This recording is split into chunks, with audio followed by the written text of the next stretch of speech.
Bonjour, bonjour, chers abonnés sur la chaîne, chers passionnés, amis des oiseaux, des canaris, des chardonnerets. Encore une nouvelle vidéo sur Canaries du 28.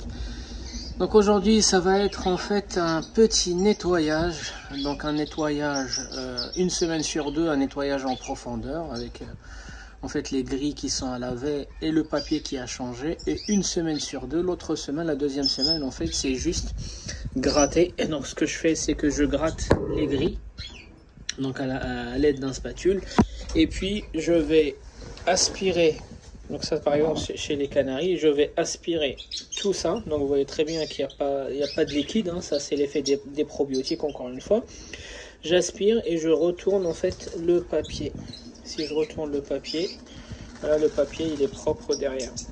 Donc voilà, donc une semaine sur deux, je fais ce petit nettoyage. Je vais aussi revenir sur le régime alimentaire des oiseaux, ce que je leur donne. Et puis je vais vous montrer en fait des nouvelles mutations pour la saison 2026. Donc ils ne sont pas dans cette salle-là, ils sont en quarantaine depuis déjà 2-3 semaines dans une autre salle.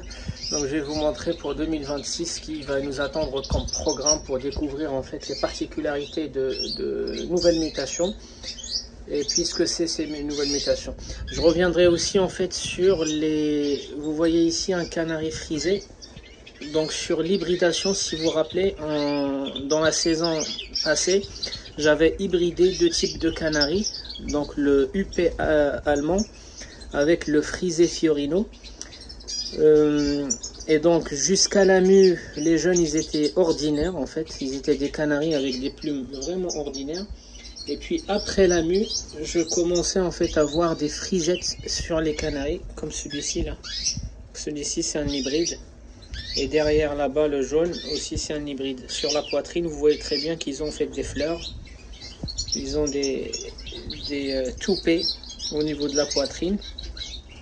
Donc je reviendrai dessus. Donc j'avais bien fait de suivre les conseils de deux personnes sur cette chaîne-là qui m'ont recommandé de garder les oiseaux après la mue pour vérifier s'ils auront ou pas en fait des frisettes. Et effectivement, j'ai bien fait de suivre leurs conseils parce que j'en ai 3 parmi les 7 jeunes hybrides. J'en ai 3 qui ont des frisettes. Je ne sais pas si je vais pouvoir avancer. On va pouvoir. Voilà, donc vous voyez, donc il n'est pas frisé comme le père de partout, mais il est frisé uniquement sur la poitrine et le ventre. Donc il y en a deux qui sont panachés comme ça, et un qui est tout jaune. Voilà, donc je dois encore me poser et réfléchir en fait sur ce que je vais faire en 2026. Peut-être mettre les deux frisés ensemble pour voir ce que ça va donner. Donc dans un premier temps, ce que je vais faire, c'est que je vais gratter toutes les grilles sans les laver, juste les gratter. Et après, je vais aspirer tous les papiers. Je vais retourner tous les papiers. Ensuite, je vous reprends en fait pour le programme alimentaire, donc les graines, le grit et ce que je leur donne aussi comme nouvelles graines, les amis. À tout à l'heure. Voilà, une fois que les grilles...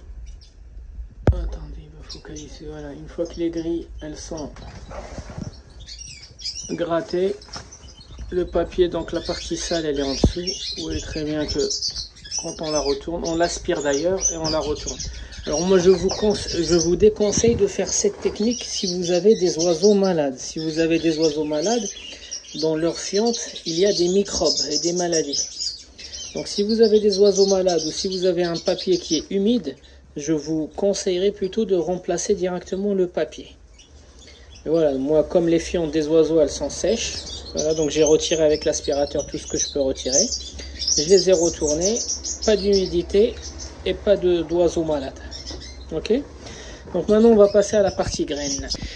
Donc la partie graine. Donc moi j'ai des mangeoires comme ça dans lesquels je mets le mélange. Top Cardo Hélice. Excellent. Donc vous voyez, donc ça c'est ce que je leur avais mis hier. Ils mangent tout. Hop. Et c'est cette dose-là que je leur donne chaque jour, qui va représenter entre 12 et 15 degrés, pardon. Alors, vous voyez, il y a du tournesol un peu rallongé, il y a de la périlla, il y a du chardon-marie, il y a le chanvre, il y a la laitue et il doit y avoir aussi le Niger. Voilà, donc ça c'est la dose quotidienne, vous le savez très bien, c'est la dose quotidienne par oiseau, sachant que j'élève du major. Donc je fais la même chose, je vérifie toujours qu'ils ont bien mangé, donc vous voyez très bien, tout est décortiqué. Et je remplis une dosette par oiseau et par jour. Voilà, donc je fais pareil pour tous les oiseaux et je vous reprends. Donc ensuite, ça, il s'agit des déchets journaliers du mélange. Donc tout ça, ce sont les déchets, je sais pas si on va... Voilà. Tout ça, c'est les déchets du mélange par jour. Voilà. Donc ensuite, je récupère les racks. Donc les racks, qu'est-ce qu'ils contiennent les racks? Donc ça, c'est les racks de chardonnay. Les racks du chardonnay, ils vont contenir à volonté, donc si vous avez remarqué, pour le mélange, j'utilise la petite dosette, une dosette par oiseau. Donc le mélange, si vous voulez, il est contrôlé au oiseau de près, à l'oiseau de près. Ça, en fait, c'est de l'alpiste avec le Nutribur de C15. Les petites perles ou les croquettes que vous voyez, en fait, il s'agit du C15. Il est là, donc certains nouveaux, ils me demandent de faire une vidéo sur le C15. Je ne vais pas refaire des vidéos qu'on a déjà vues sur cette chaîne là. C'est à vous de faire des efforts et de retourner voir les anciennes vidéos, les amis. Donc vous dosez le C15 avec l'alpiste. Moi je vous recommande de faire une dose de C15 avec 4 doses d'alpiste. Donc ça fait 1/5 et 4/5. 4/5 d'alpiste avec 1/5. Faut pas trop leur donner de C15, sinon à un moment donné ils vont manger, trier le C15. On va tomber dans un autre problème. D'accord, donc là, ce sont les racks du C15 et de l'alpiste. Vous voyez très bien que les chardonnays, ils mangent tout. Alpiste, comme C15, là aussi, ils mangent tout. Hop. Et là aussi. Donc du coup, ce que je vais leur mettre uniquement 2. Pourquoi? Parce que je vais leur donner 2 doses chacun. Je vais leur donner une autre graine que je vais vous montrer juste après. Ensuite, les amis, dans ces gamelles, donc vous voyez qu'ils ont mangé une graine. Alors il s'agit de cette graine là dont je vous ai parlé pendant la période de reproduction. C'est une graine qui m'a été envoyée du Maroc. On pensait que c'était le chardon laiteux, mais un frère éleveur qui s'appelle Youssef Marocain m'avait dit que c'était pas le chardon laiteux. Ça y ressemble, mais c'est une variété de chardon sauvage qui pousse. En fait, je parle pas des grosses graines là, je parle pas de ces grosses graines jaunes, je parle en fait de les petites qui sont brunes. Voilà, donc qui poussent un peu sauvagement au Maroc, et donc du coup il m'avait envoyé une 20aine de kilos. J'ai pas réussi, si vous vous rappelez, les anciens de la chaîne ils se rappellent, j'ai eu des graines d'ortie, et ces graines là, et mes oiseaux, mes majors, n'a mangé aucune des 2 graines. Donc du coup, j'ai temporisé. Encore une fois, moi quand j'ai besoin de changer un régime alimentaire à mes oiseaux, de leur introduire des nouvelles graines, j'attends toujours la période après la mue. Pourquoi? Parce que c'est là où ils sont un peu vulnérables, ils bougent, ils commencent à découvrir, curieux, etc., etc. Donc c'est là où il faudra leur introduire en fait les graines que vous souhaitez. Et donc là, pendant la saison de reproduction, ils ne voulaient rien comprendre, rien savoir, ils ne voulaient pas la manger. Et puis là, maintenant, ils ont réussi à la manger. Donc je la donne uniquement au chardonnay. Donc pour l'instant, je n'ai traité que les godets et les supports de chardonnay. J'ai pas encore mis les graines pour les canaris. Je leur mets un godet, pas trop. Voilà, donc apparemment cette graine elle est riche en protéines. Voilà, donc pour l'instant je leur donne chaque jour en fait, ça, sachant que dans chaque volière il doit y avoir 5 ou 6 oiseaux grand maximum. Ensuite les amis, on va passer au rack des canaris. Donc les canaris, ils ont un mélange spécifique à eux. Donc la fin de la reproduction, j'arrête de leur donner le même mélange que les chardonnerets. Et donc là c'est un mélange canari que j'ai chargé en alpiste. Donc on voit très bien les navettes. Donc il y a la colza, il y a des navettes, il y a l'avoine. Donc j'avais fait un mauvais choix d'acheter en fait un mélange belge. J'avais pas trop apprécié, il était riche en navettes et en avoine, ce qui est bien pour les élevages extérieurs mais pas bien pour mon type d'élevage.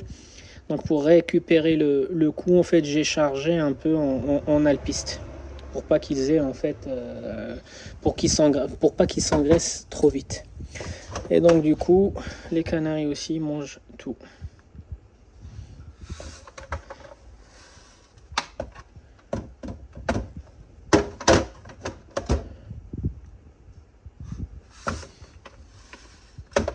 Donc sachant que les doses que je vous donne ne sont pas en fait des doses standards, en fait tous les canaris vont pas manger la même chose.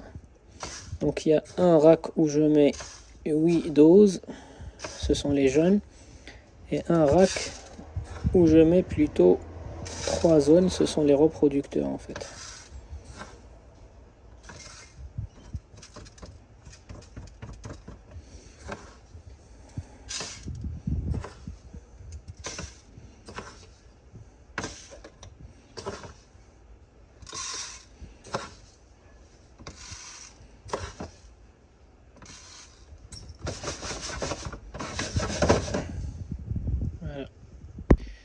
Donc une fois qu'on a traité, toutes les graines, donc ça c'est le grid qui date de 1 semaine, je le change.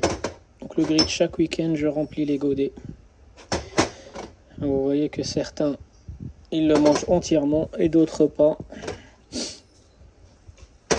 Donc le grid est important, il soulage les intestins, surtout le gésier.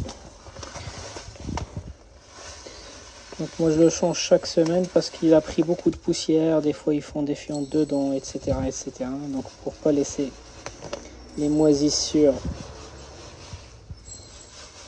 dans le grid qu'ils vont manger après, je préfère l'enlever. Et au-dessus, je mets un peu de charbon actif, naturel, végétal, qui permet de détoxifier, je suis désolé, je suis en train de bugger, un peu les intestins. Donc le charbon actif absorbe les toxines. Les amis, voici les déchets de cette séance. Donc il doit y avoir à peu près 1,5 kg de déchets que je mets dans la poubelle. Et bien sûr les amis, l'eau, je vais leur servir l'eau filtrée, et puis c'est demain que je vais tremper en fait tous les abreuvoirs dans de l'eau de javel. Je le fais tous les dimanches, donc je le ferai plutôt demain. Donc là, pendant le nettoyage, j'ai laissé la porte du jardin ouverte, donc j'essaie de l'ouvrir dès que je peux, dès qu'il commence à faire beau et pas trop humide. Donc comme vous pouvez le voir, il fait 17 degrés et 54% d'humidité, ce qui est un très très bon taux aux paramètres en fait d'élevage. Donc les amis, tous les oiseaux qui sont dans cette volière là, ce sont les reproducteurs de 2024. Donc c'est ceux qui ont reproduit cette année, donc ils vont partir d'ici fin du mois. Et tous ceux qui sont là, ce sont les jeunes 2025 que je garde. Donc ici ce sont les canaris 2025 que je garde aussi. Et puis ceux-là, ce sont les jeunes 2025 que je garde ici. Et ceux-là, ce sont les reproducteurs canaris de 2024 qui vont aussi partir. On va passer maintenant aux mutations. Les amis, la mutation que vous connaissez très bien, on a assez parlé de cette mutation et on l'a assez présentée sur la chaîne. La mutation Aurora, qui est appelée à tort par FAO. Donc le FAO n'existe pas encore chez le chardonnay, mais on élève plutôt la mutation Aurora, qui est appelée à tort FAO.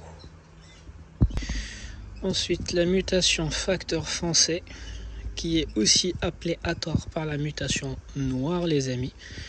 Donc l'oiseau n'a rien de noir. Vous voyez très bien que si l'oiseau était noir, il serait uniquement noir. Donc là, l'oiseau, il est bicolore.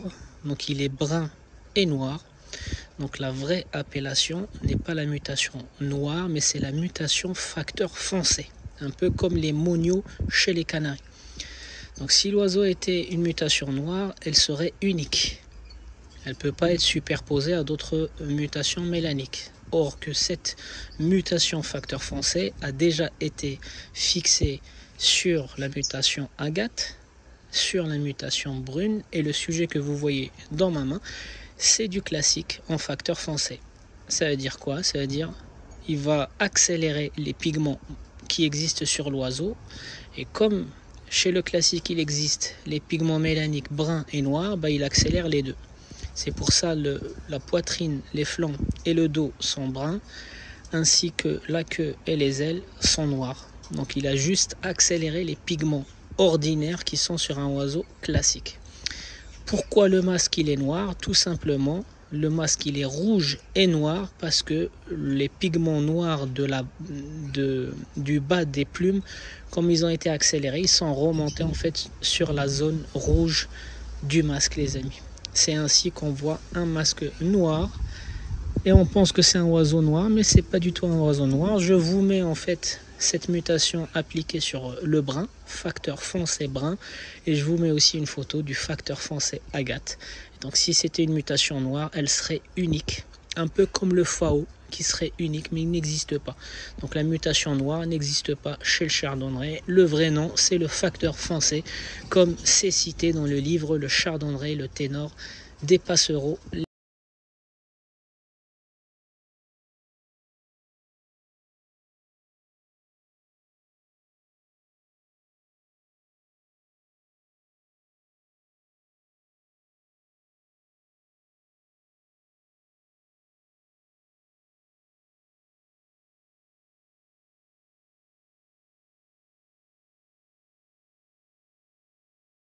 Les amis, c'était Canari du 28, je vous souhaite un bon visionnage et je vous dis à la prochaine vidéo.